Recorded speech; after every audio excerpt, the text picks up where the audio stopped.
It's my honor and privilege to be here to interact with such a audience. I'm here from last 10 days in Delhi. We have a conference on 29th December. My chamber, Dalit Indian Chamber of Commerce and Industry, completed 10 years, and also I am a part of 125th birth anniversary celebration committee under chairmanship of Prime Minister. So on this occasion, 125th birth anniversary of Dr. Ambedkar and 10th anniversary of Dickey, we have organized a national conference at Vigyan Bhavan on 29th December. So for the preparation and all that final touch-up, I am here from last 10 days. And Honorable Prime Minister is coming for the inauguration. The whole day we are discussing our 10 years glorious journey, how we started from a scratch, and now this is the first chamber in its 10th anniversary. Some Prime Minister is coming and all that. And rather, when Mr. Modi ji become a Prime Minister, first time he is going in any chambers program, and that is our chamber. It's our privilege that just I am sharing with you.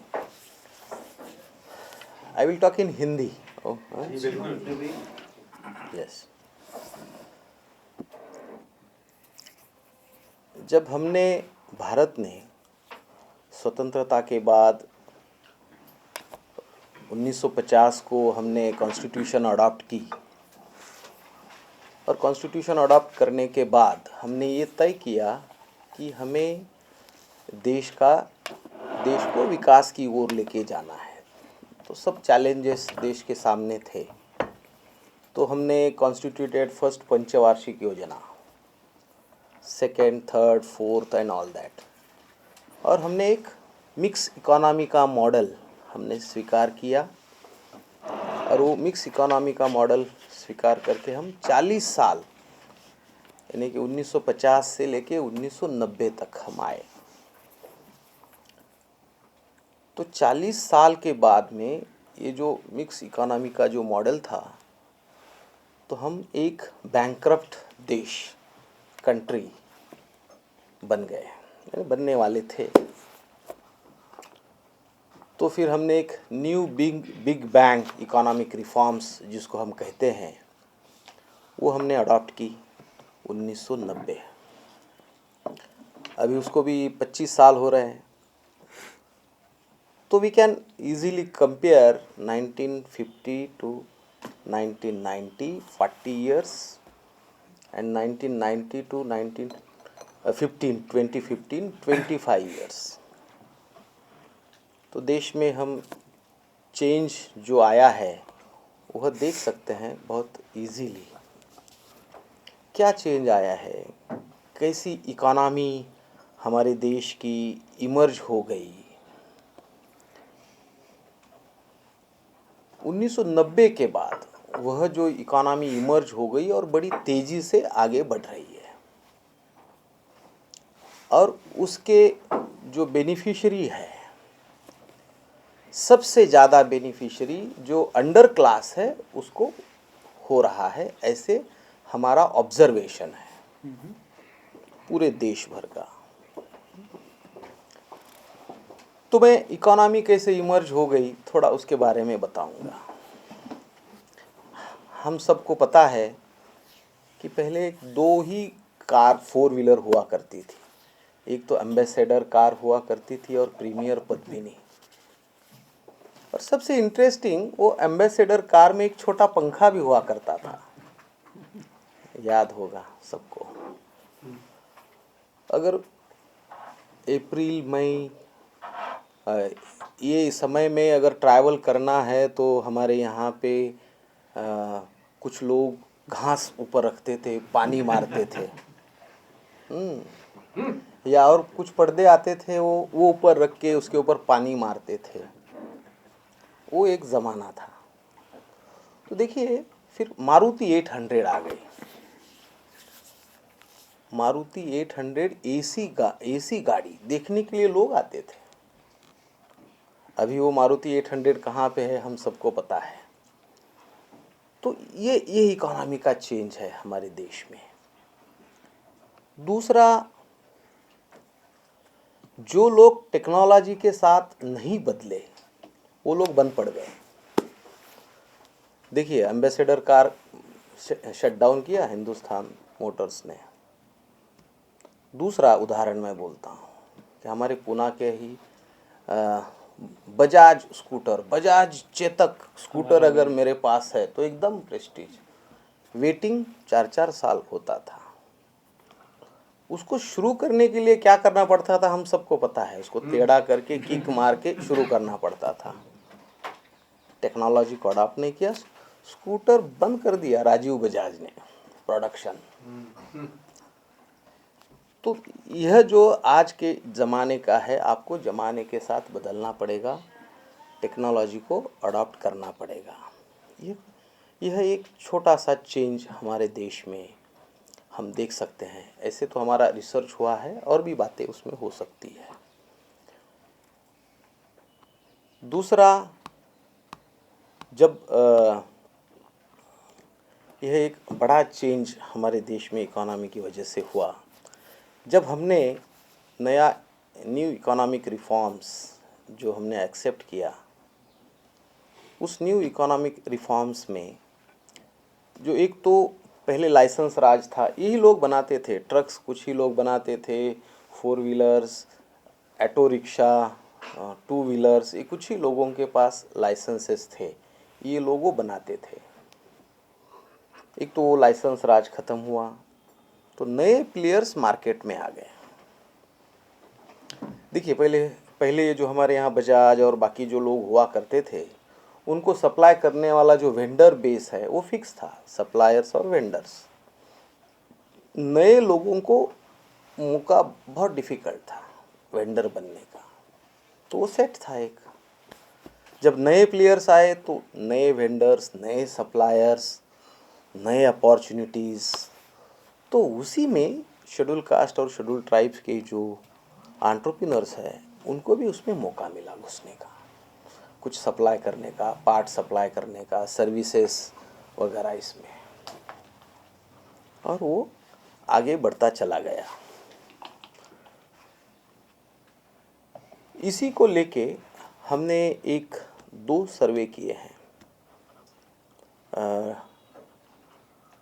University of Pennsylvania में जो ये department है Kashi, centre for advance study India, professor Devesh Kapoor head करते हैं, और हमारे चंद्रभान प्रसाद और एक श्याम बाबू हमारे डिक्की के एक मेंटर और एडवाइज़र है।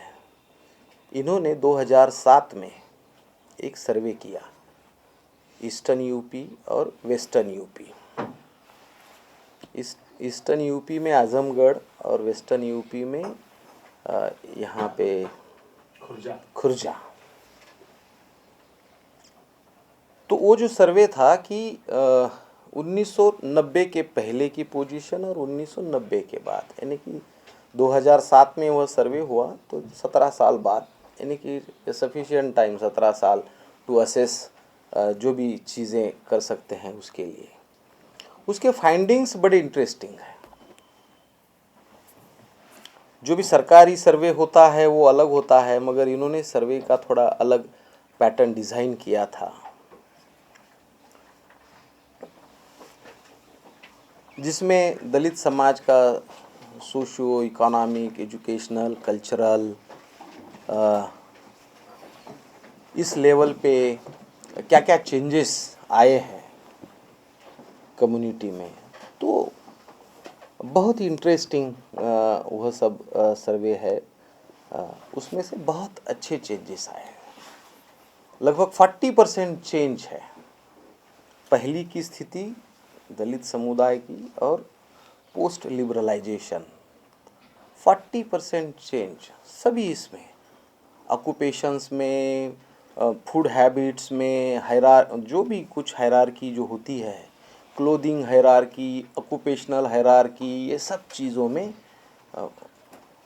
उसमें बदलाव उसमें दिखता है। यह एक बड़ा चेंज है। इसीलिए मैंने जो पहले कहा था कि न्यू इकोनॉमिक रिफॉर्म्स में सबसे ज़्यादा बेनिफिट यह अंडर क्लास को है।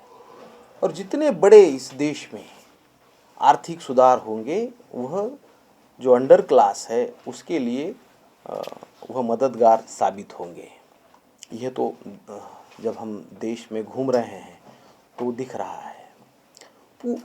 मैं तो पूरा इंडिया घूम रहा हूँ, उसी के साथ में केवल मैं जयपुर ही जाता हूँ ऐसे नहीं, तो एक कंट्री साइड को भी विज़िट करता हूँ, विलेज को। जमशेदपुर जाता हूँ तो ट्राइबल विलेज को भी विज़िट करता हूँ। वो इसलिए कि थोड़ा एक रिसर्च भी होना चाहिए इसलिए, और जो चेंजेस आ रही है वह भी समझना चाहिए इसलिए। तो बहुत चेंजेस है। देखिए आप भी कंपेयर करिए, और जो हमने लोगों को सवाल पूछे, सवाल बिल्कुल सिंपल सवाल है कि अभी जो शादी होती है उस शादी में दूल्हा दुल्हन की विदाई कैसे होती है। आपने पहले 20 साल 25 साल पहले जो गांव में शादी होती थी तो दूल्हा दुल्हन की विदाई किस प्रकार होती थी। जो बाराती आते थे शादी में वो कैसे आते थे। जो गांव में एक बस आती थी उससे आते थे, बैलगाड़ी से आते थे, चलते आते थे, और अभी कैसे आते हैं। शादी में जो खाना परोसा जाता है वह किस प्रकार का होता है। तो ये बहुत सारे जो पैरामीटर्स है इसके ऊपर हमने स्टडी की, तो हमने बड़ा इंटरेस्टिंग उसमें चीज़ें जो डेवलपमेंट्स है वो हमने नोटिस की है। दूसरा, अब हम एक गांव गए, गांव में एक बिल्कुल किचन में घुस गए। अच्छा, क्या बना रहे हो खाने को, तो सब्जी बना रहे हैं। किसकी सब्जी है, आलू की है। अच्छा, केवल आलू की बना रहे हैं या उसमें मटर भी डाला है। हाँ, मटर डाली है। उसको कुछ ऑयल वगैरह, हाँ ऑयल। हरा धनिया भी डाला है। हरा धनिया इस बड़ा पैरामीटर है। हरा धनिया भी डाला है क्योंकि you have to go to the market and buy fresh. 2 दिन 3 दिन के बाद में वो भी डाला है, ऑयल भी डाला है। तो एक सब्जी में जो अपर कास्ट के घर में जो सब्जी बनती है और उसमें जो इंग्रेडिएंट्स है वो सभी इंग्रेडिएंट्स इसमें भी मौजूद है। तो यह एक इम्पॉर्टेंट चीज़ है, यानी कि food hierarchy. Okay, No, I've got a very bad stiff neck, so I'm oh, just trying to oh, balance okay, it. all right, Okay, of course, okay. all right. Sorry, I've got a very bad stiff neck, so Yeah. I'm just trying to. I was wondering कि you are little uneasy. No, I have a very bad stiff neck. I'm really sorry. No, it's okay. Otherwise, you are fine, no? Yeah, I'm fine. Okay. I'm just a very bad stiff neck. Yeah, please, sir. तो यह जो changes जो गांव में हमने observe किए हैं, यह एक रिसर्चर के लिए आखिर इकोनॉमी चेंज हो रही है, कैसे हो रही है, ये कैसे हम डिफाइन करेंगे। How, what are the measures, parameters. तो ये जो छोटे छोटे चीज़ें हैं यह पैरामीटर्स है। देखिए, अभी एक दूसरा चेंज हमने देखा जहाँ पे अराउंड 100 के अराउंड 50 से 100 के अराउंड दलित समाज की बस्ती है। तो उस बस्ती में पिछले 5-7 साल में एक ग्रोसरी शॉप आया हुआ है, और उस ग्रोसरी शॉप में क्या बेचा जा रहा है। तो उस ग्रोसरी शॉप में 50 से 55 ऐसे आइटम हैं जिसका कोई स्टमक से रिलेशन नहीं है। तो फिर वो क्या आइटम है, वो है छोटा शैम्पू का पाउच, छोटी ऑयल की बोतल, हम बड़ी लेते हैं, छोटा साबुन, छोटा फेयर एंड लवली से लेके सब चीज़ें वहाँ बेची जा रही। तंबाकू, गुटखा, बीड़ी, सिगरेट, पान, छोटा ग्लूकोज का बिस्किट, पार्ले जी का, ये सब चीज़ें बेची जा रही है। क्यों बेची जा रही है? वहाँ पे वो ग्रोसरी शॉप क्यों चला रहा है? ग्रोसरी शॉप क्योंकि लोग खरीद कर रहे हैं। अच्छा, लोग क्यों खरीद कर रहे हैं? क्योंकि उनके खीसे में पैसा आया है। अच्छा, वहाँ पे कोई चावल, गेहूँ या पल्सेस, दाल ये नहीं बेची जाती है। इसका मतलब है, क्या ये हम समझ सकते हैं कि these people have solved their problem of stomach and now they are worried about their tongue. तो ऐसे कुछ जो ऑब्जर्वेशंस जो है, तो यू कैन इजीली डिफाइन कि इकोनॉमी कैसे पर्कुलेट हो रही है। यह आप किसी भी विलेज में जाइए, किसी भी विलेज में, ट्राइबल विलेज में जाइए, you will find a grocery shop, और उसमें सबसे यहाँ पे मैडम है, मैं बताना चाहूँगा, हम जमशेदपुर से 45 किलोमीटर इंटीरियर गए थे। जमशेदपुर में टाटा स्टील का एक ट्राइबल रिसर्च सेंटर है और वहाँ पे बहुत अच्छा काम उनका चलता है। तो हम ऑफिशियल विजिट को गए थे टाटा में, तो उनको बोला कि हमें एक ट्राइबल विलेज देखना है। चलो, वो लेडी लेके गई हमको। तो उसमें अब हम देखेंगे उस ग्रोसरी शॉप में, तो इतनी सारी चीज़ें बेची जा रही थी। सैनिटरी नैपकिन से लेके सब बेचे जा रहा था। हमने पूछा वो लेडी को, ये कैसे उनको समझ में आया सैनिटरी नैपकिन्स और ये सब चीज़ें? टीवी से। TV is a biggest change agent. वहाँ से उनको पता चला, एजुकेशन मिला लोगों को। तो ये हो रहा है। अच्छा, ये केवल, मैं तो ये गांव का बोल रहा हूँ। कोई भी दिल्ली का रिसर्चर जो है, इकोनॉमी में रिसर्च कर रहा है और इकोनॉमी कैसे स्प्रेड हो गई है, नहीं हो गई है, वो जाके देखे। मैं ऐसे दावा नहीं करता हूँ हम देखे और हम ही बोल रहे हैं, मगर आप कोई भी जाके ये टाइप को ऑब्जर्व कर सकते हैं। सिमिलर सिटीज़ में भी, सिटी में आप कोई भी स्लम में जाइए। मैं एक 10-15 साल पहले स्लम में एक, बाकी हम लोग तो मंडी में जाके सब्जी वगैरह खरीदते हैं, बाकी सब लोग, मगर स्लम में एक ठेला होता है। वो ठेले पे एक आदमी प्याज, टोमेटो, लहसुन और बाकी सब ऐसी चीज़ें करके ठेला लेके आता था और उसके ऊपर से वो बेचता था। आप किसी भी स्लम में जाइए, वो ठेला नहीं है, you will find regular mandi over there. क्यों मंडी लग गई? लोग खरीद रहे हैं।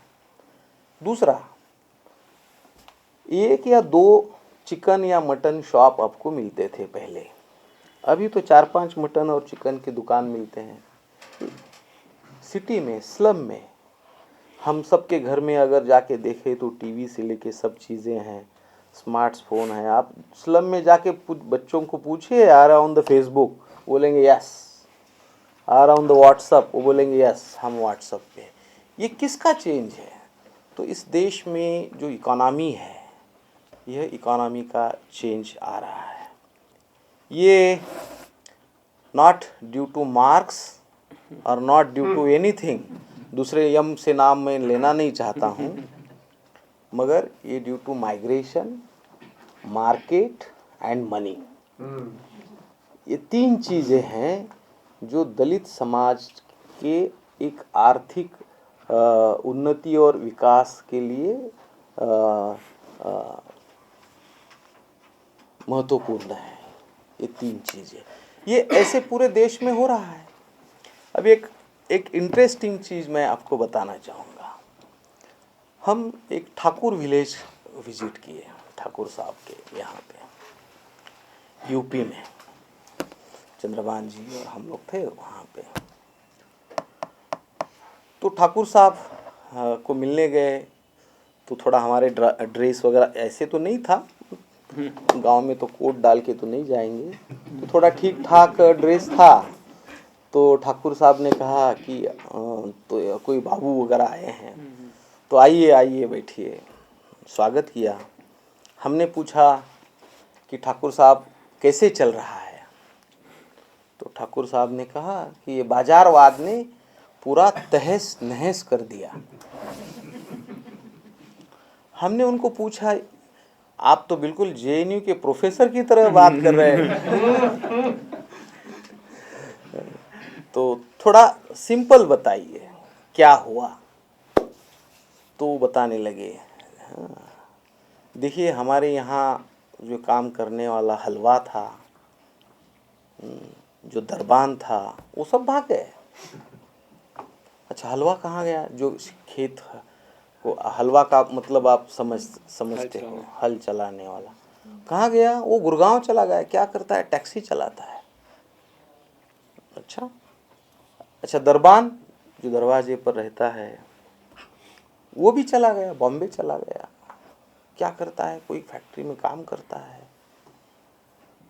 और एक तीसरा, क्या नाम है उसका, और एक तीसरा, ऐसे 3 फैमिली ठाकुर साहब के यहाँ जो दलित समाज या किसी समाज से सालों साल काम करती थी, वो चली गई, सिटी में माइग्रेट हो गई।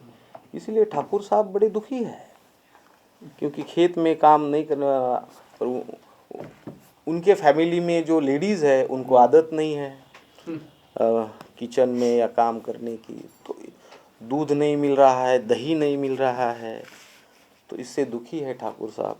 और दूसरा, उसी को लग के एक दलित समाज की बस्ती है, तो हम वहाँ पे भी गए। और वहाँ गांव में एक बड़ा चिकन का शॉप है। तो वो ठाकुर साहब और बताने लगे हमको कि पोस्टमैन से उनकी बड़ी दुश्मनी है। जो पोस्टमैन गांव में आता है तो वो बिल्कुल दलित बस्ती में ही जाता है, जो चिट्ठी देने के लिए या मनी ऑर्डर देने के लिए, वो सीधा उधर चला जाता है। इसलिए पोस्टमैन से बड़ी नाराज़गी है इनकी। और दूसरी एक चीज़ जो उन्होंने कही कि देखिए, हम भी चिकन शॉप में जाते हैं, चिकन लेके आते हैं, मगर वो देखो उस बस्ती का लड़का कहाँ दिल्ली गया था, कभी आता है महीने में, साइकिल पे आता है और जिंदा चिकन फड़फड़ाते हुए हमारे बस्ती से चला जाता है। अभी इसको कैसे इकोनॉमिक चेंज हम समझेंगे, क्या करेंगे, वो आप समझ सकते हो, मगर ये चेंज है। दीज आर दी बहुत सिंपल चीज़ें हैं, मगर ये इस देश में हो रहे हैं। देखिए, हमारे मित्र है चंद्रभान जी, वो कहते हैं कि ये जो बेल्ट है पूरा, राजस्थान नीचे से लेके यूपी और का, यहाँ से बैल ख़त्म हो गए। वो हमेशा कहते हैं बैल ख़त्म हो गए का मतलब है दलित समाज की मुक्ति हो गई, उनका एक कहना है। और जो भी, यानी कि वो रिप्लेस हो गए मशीन से। जो भी इस देश में हाथ से होने वाले काम है उसके साथ कास्ट जुड़ी हुई है, और जो मशीन से होने वाला काम है वह कास्ट का न्यूट्रलाइजर है। वो एक बड़ा चेंज इस बेल्ट में देखने को मिलता है। यह कुछ हमारे मित्र चंद्रभान जी, उनके भी कुछ ऑब्जर्वेशंस है। यह जो बदलाव है हमारे देश में, अनफॉर्चुनेटली जो दलित समाज का जो इंटेलिजेंशिया है, मैंने उस दिन भी कहा, वो ये नहीं देख रहा है। ठीक है, उनका एजेंडा क्या है पता नहीं, मुझे बोलना नहीं है, मगर फिर भी वो अभी भी 1950 में ही जी रहे हैं। रोना धोना वाली कहानी इसमें ठीक है, उसको तो बोलना चाहिए, जो अन्याय हो रहा है, अत्याचार हो रहा है, मगर जो चीज़ें हो रही है उसको भी तो बोलना चाहिए। यह सबसे बड़ा प्रॉब्लम है। मेरे एक मित्र है, दिल्ली में प्रोफेसर है, उन्होंने मुझे पूछा कि मिलिंद, गरीबी कम होती हुई दिख रही है। बड़ा दुख से कह रहे थे। हाँ, मैं बोला हाँ, क्योंकि पावर्टी सेल करके ही तो चलती है, बाकी सब कुछ उनका करियर है। तो उसमें मुझे ज़्यादा नहीं कहना है उनका क्या है, मगर बड़ा दुख से बोल रहे हैं कि गरीबी कम होती नज़र आ रही। इसका रीज़न क्या होगा आपके इंडस्ट्री के पर्सपेक्टिव से? तो मैंने उनको कहा कि देखिए, पहले तो इंडस्ट्री जो थी मेट्रोज़ में थी, मेट्रो सिटीज़ में या टियर 1 सिटीज़ में। अभी इंडस्ट्री को मेट्रोज़ और टियर 1 में एक्सपांशन करने के लिए जो लैंड की कॉस्ट और वो जो है वो बड़ा डिफ़िकल्ट हो रहा है। इसीलिए वह जो इंडस्ट्री है टियर 2 टियर 3 सिटीज़ की ओर ट्रांसफ़र हो रही, वहाँ पे जा रही है, तो लोगों को वहाँ रोज़गार का मौका मिल रहा है। तो हो सकता है कि आपके इसमें जो ग्राफ में पावर्टी कम होती हुई नज़र आती होगी। तो यह रीज़न है हमारे देश में। आप जाइए किसी भी इंडस्ट्रियल एरिया में जाइए, हम तो इंडस्ट्री के ही लोग हैं, अगर उस इंडस्ट्रियल एरिया में और उसके आजू बाजू में एक हलचल होती है इकोनॉमी में, लोग वो जो टू व्हीलर होती है, टेम्पो होता है, जो लॉजिस्टिक वाले, उनकी स्पीड भी थोड़ी ज़्यादा होती है, क्योंकि उसको जाना होता है, वहाँ से माल पिक करना होता है, कहीं डिलीवर करना होता है, एक वाइब्रेंसी होती है। कोई भी इंडस्ट्रियल एरिया में आप जाइए, तो यह है, यह हो रहा है हमारे देश में। और ये सब क्यों हो रहा है? ये नए जो इकोनॉमिक रिफॉर्म्स है उसकी वजह से हो रहा है। जो हमारे देश की जो इकोनॉमी थी वह एक सोशलिस्ट और कम्युनिस्ट ईडम में अटकी हुई थी। 1990 के बाद उसने खुली सांस ली हमारे इकोनॉमी में, और यह सब जो बदलाव है वह हम देख रहे हैं, और यह नए बदलाव के हम सब लोग बेनिफिशियरी है। यहाँ बैठे हुए मेरे मित्र ये दोनों, ये एक शुगर फैक्ट्री चलाते हैं, स्पिरिट बनाते हैं। राजा नायक जी बेंगलोर में हैं, 5 लोग फैमिली में हैं, पांचों लोग के बिजनेसेस है, 3 बच्चे, बीवी। ये नायक रवि कुमार जी, इनके फैमिली में लोग बिजनेस करते हैं। यह सब ये 20-25 साल के दौरान जो अपॉर्चुनिटीज़ आई उसमें यह लोगों को मौका मिला। तो न्यू इकोनॉमिक्स के रिफॉर्म्स के बारे में समाज में 2 प्रवाह है, एक ठीक है, ठीक नहीं है, मगर हम इस नए इकोनॉमिक रिफॉर्म्स का स्वागत करते हैं। इसकी वजह से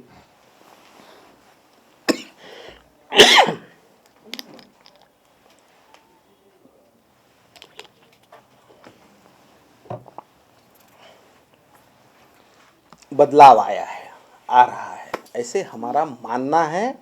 और पूरे रिसर्च के साथ, पूरे तर्क के साथ ये हम लोग कह सकते हैं।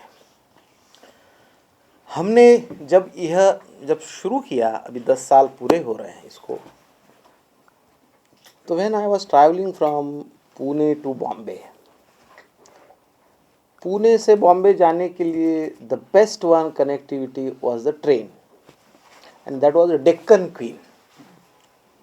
बहुत अच्छी गाड़ी है। सुबह एक पैंट्री कार है जिसमें regular restaurant is there, you can go seat and order omelette and everything. तो उससे हम लोग पूना से बॉम्बे आते थे, तो वहाँ पे एक फॉर्च्यून मैगज़ीन हमने पढ़ा।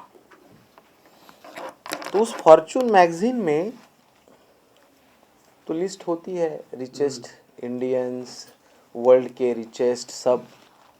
तो मैं वो देखने लगा कि ये तो 10-15 साल पुरानी बात है, तो इसमें भी कोई दलित समाज का आदमी है क्या टॉप 100 में, इंडिया के रिचेस्ट में? तो नहीं है। तो मैंने तय किया कि नहीं, इसमें फिर हमको काम करना पड़ेगा। मैं तो एक इंजीनियर हूँ, बिजनेस में हूँ, तो दलित समाज में तो सभी प्रकार की लीडरशिप है, इंटेलेक्चुअल, पॉलिटिकल और बहुत सारी। डिमांड से ज़्यादा सप्लाई है उसका। और जो सोशियो इकोनॉमिक लीडरशिप जो है उसका कंप्लीट वैक्यूम दलित समाज में। जैसे किताब होता है और उस किताब में अलग अलग चैप्टर होते हैं, कॉमर्स इंडस्ट्री वाला चैप्टर है, जैसे दलित समाज ने समझा अरे ये तो हमारे लिए है ही नहीं, तो पन्ना पलट दिया। ओके, मगर हमने थोड़ा सा सोचा, क्योंकि मैं बाबा साहब अम्बेडकर जी का इकोनॉमिक्स भी पढ़ा हूँ। Basically he was the student of economics. उनके दोनों पीएड कोलंबिया यूनिवर्सिटी का उनका education, PhD, London school of economics का उनका research, doctor of science. When he came back in India he became a professor in Sydenham college economics and sociology, और बहुत सारा उन्होंने काम किया है इसमें। मगर उसमें उनको ज़्यादा सैंक्शन नहीं मिला, वह जो पहलू है उनका वो आगे उतना नहीं आया। तो हमने उसमें थोड़ा सा अध्ययन करना शुरू किया, और उन्होंने कॉन्स्टिट्यूशन सबमिट करते समय जो लास्ट स्पीच है उसमें उन्होंने ये कहा है, इस कॉन्स्टिट्यूशन से सोशल डेमोक्रेसी हमारे देश में आएगी, मगर इकोनॉमिक डेमोक्रेसी अगर नहीं आई तो मेरे ही लोग मुझे कोसेंगे। तो ऐसे कहा है उन्होंने। और बहुत उनका जो इकोनॉमी का जो काम है, पर्टिकुलरली वो 2 सेगमेंट में उनका कंट्रीब्यूशन इकोनॉमी का है।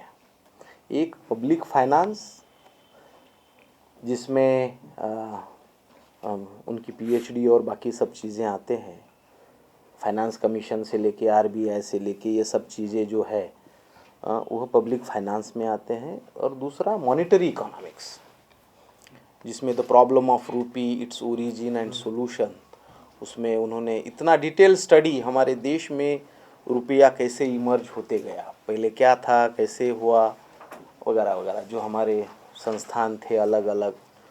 तो ये 2 सेक्टर में उनका योगदान रहा हुआ है, वह एक उनका हिडन एस्पेक्ट बना रहा है। तो हमने सोचा कि इसमें दिशा में काम करते हैं, एक सोशियो इकोनॉमिक लीडरशिप या बिजनेस लीडरशिप हमारे समाज में पैदा करते हैं। और उसी को लेके हम ये थॉट आया कि ये चैम्बर हम बनाएंगे इस प्रकार, और हम काम करेंगे। दूसरा, कुछ एक समाज मन जो है, उस एक समाज की जो चेतना होती है, उसको आपको कुछ हवा देनी पड़ती है।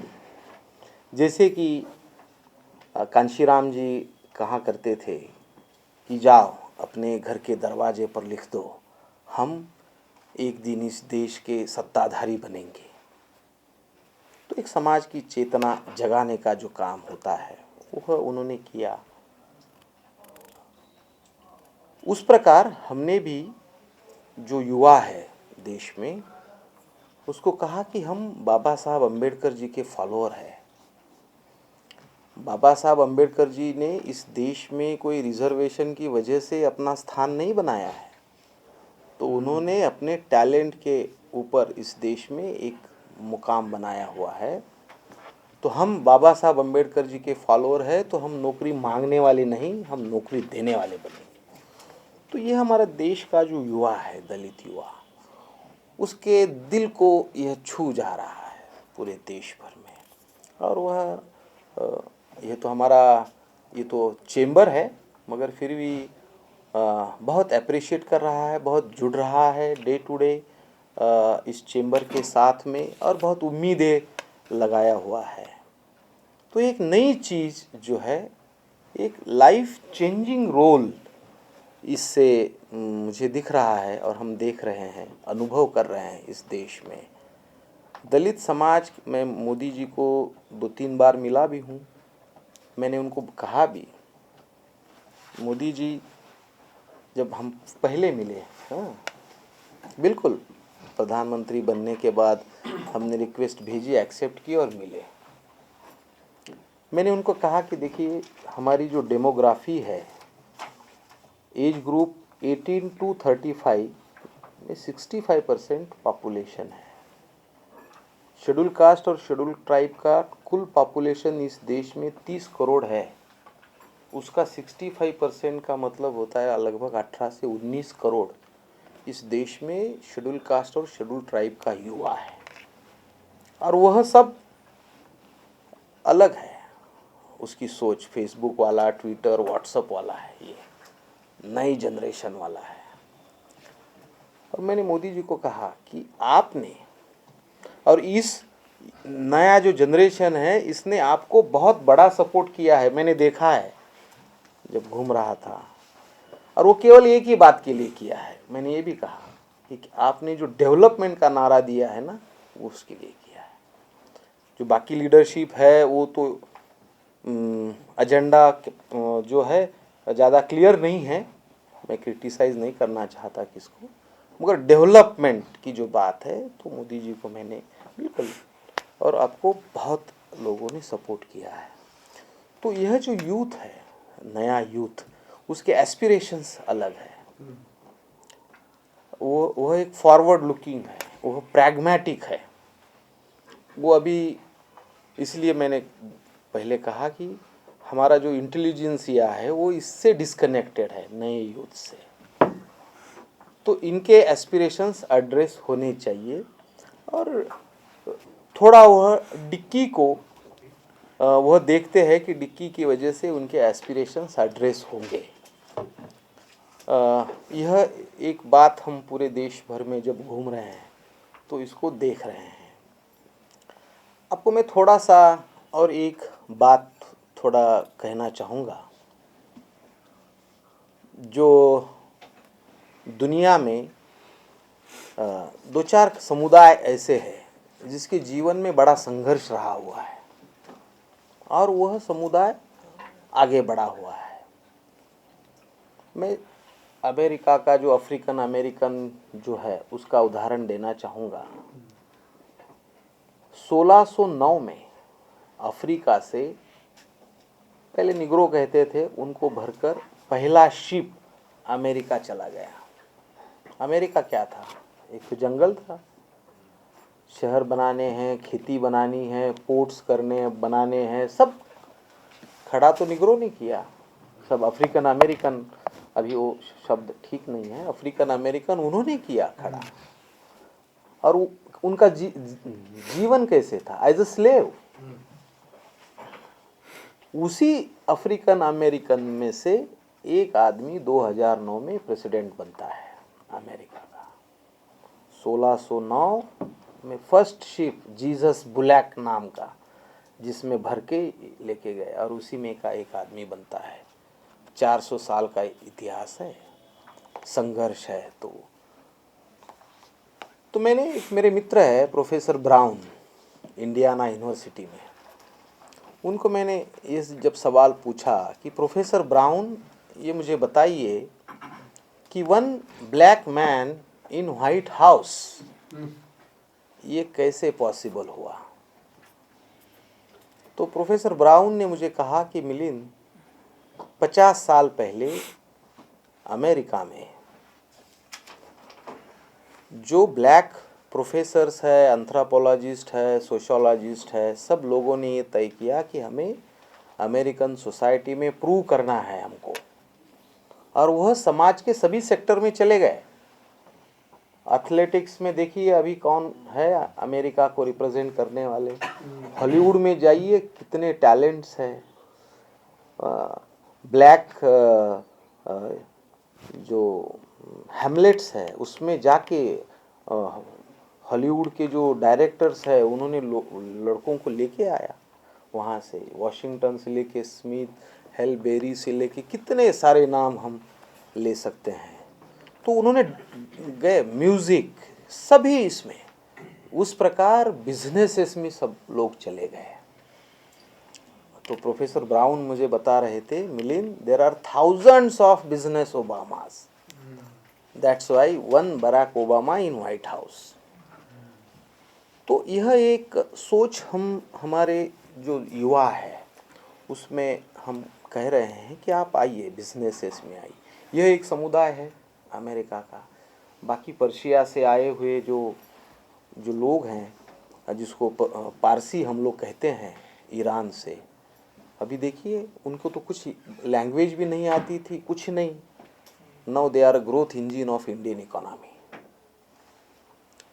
पार्टीशन के बाद सिंधी कम्युनिटी आई, क्या था, कुछ नहीं था। तो वो भी, तो इस प्रकार जो समुदाय है जिसके जीवन में संघर्ष रहा है वह आगे बढ़ा है। उसी प्रकार जो दलित समुदाय है, जो नया जनरेशन है, तो संघर्ष रहा है, वो भी बिल्कुल आगे बढ़ेगा।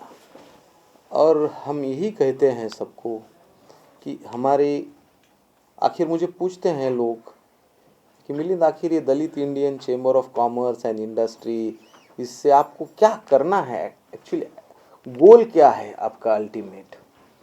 तो मैं सबको कहता हूँ बड़ी विनम्रता से कि बस हमें इंडियन इकोनॉमी के कंट्रीब्यूटर बनना है, हमें जॉब गिवर बनना है, हमें टैक्स गिवर बनना है, जो already we are contributing to the Indian economy. तो हमें इस इंडियन इकोनॉमी के कंट्रीब्यूटर बनना है, ये हमारा अल्टीमेट एम है। आज के तारीख में अगर मैं आपको बताऊं तो इस देश में हम जो सब लोग हैं वो एमएसएमई में आते हैं, micro small and medium enterprises.